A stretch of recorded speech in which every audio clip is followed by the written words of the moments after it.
And a judge appointed by President Obama ordering the Trump administration to help more than 100 migrants deported to a mega prison in El Salvador return to the United States and even pay their airfare. Jonathan Turley is here. I want to pull this quote here and read to you that Boasberg said, plaintiffs also request that such boarding letters include government payment of the cost of the air travel. The court deems that a reasonable request. A situation would never have arisen had the government simply afforded plaintiffs their constitutional rights before initially deporting them. The Homeland Security spokesperson said they were removed under the proper legal authorities. The case is no longer about the facts or law, but about Boasberg's crusade to stop Trump. He has been shut down by appellate courts again and again on this case. Yes, but how do you see this? Because it seems reasonable to me that if the government were to ultimately lose this case, yes, of course, then they have to pay the bill.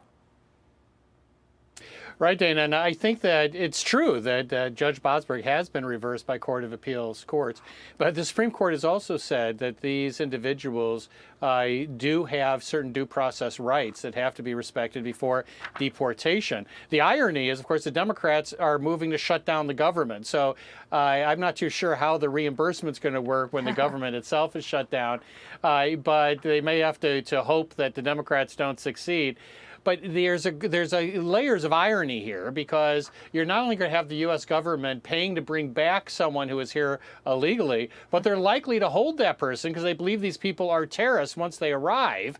And yes, they're entitled to due process, but there's really not much question what will happen for most of these people. They are not supposed to be here, and they can be removed. But the problem here really shows this lack of effort by Congress or success to streamline the system. These are individuals that can really game the system and have hearing after hearing and extending their time in the United States. And that's because Congress has yet to really streamline that system to give officials the ability to move people out more expeditiously. So assuming then the government would appeal this, so these individuals would not be coming back anytime soon? I don't think so, but also I'm not too sure El Salvador is going to want to release them. This is something that involves foreign relations. It involves a lot of different layers that are not entirely in the control of the U.S. government. So it's not clear by any means how fast this will occur or how many it will involve. Okay, let's turn to the tariffs issue. Ever since January, we've been carrying around our folders ready for the Supreme Court to announce their decision about tariffs. It hasn't happened. Justice Jackson gave us a little bit of a clue why. Here she was yesterday. Why is it taking so long to reach a decision on tariffs? Oh, I'm sorry. You're talking about the tariff decision, opinion. yeah. Well, you know, there are lots of nuanced legal issues that the court has to thoroughly consider. We actually deliberate over a period of time where each of the justices decides how they feel about the issues and rights, and it takes a while. The court is going through its process of deliberation, and, you know, the American people expect for us to be thorough. National Review wrote this, that Jackson's semi-non-answer looks to me like further confirmation that the people equating the deliberate pace of this decision with good news for Trump are grasping at straws.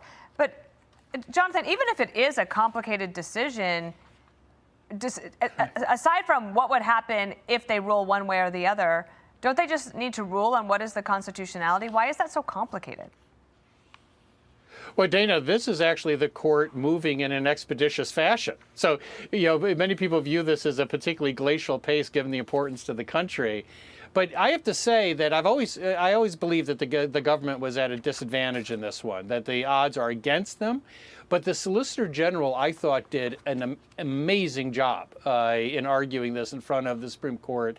And I think it did surprise some of these justices. So we're looking at a potentially fractured court. Mm-hmm. And I wouldn't guarantee how this will cycle out. But keep in mind, Dana, even if they lose on this tariff, the Supreme Court could say this is prospective only. So it doesn't require returning money. But also the Trump administration has a number of other avenues to continue the tariffs. So it's not going to change overnight, even if they lose this decision. Okay. Jonathan Turley, thank you so much. Enjoy watching the Olympics. I'm Steve Ducey. I'm Brian Kilmeade. And I'm Ainsley Earhart. And click here to subscribe to the Fox News YouTube page to catch our hottest interviews and most compelling analysis. Ahmad बेटा उठ जाओ, school का time हो गया है। अम्मी बस थोड़ा सा और सो लूं।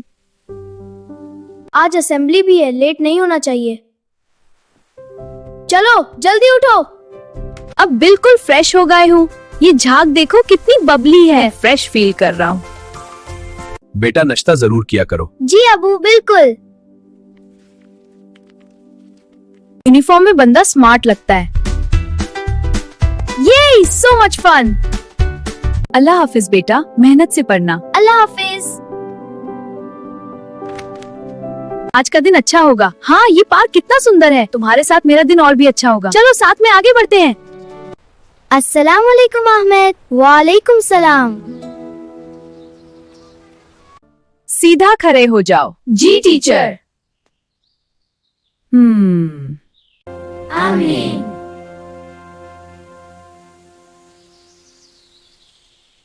अल्लाह हम सबको कामयाब करा। Good morning class. Good morning teacher. Ahmad lesson पढ़ो। जी टीचर। ये सवाल बहुत आसान है। स्नैक शेयर करें?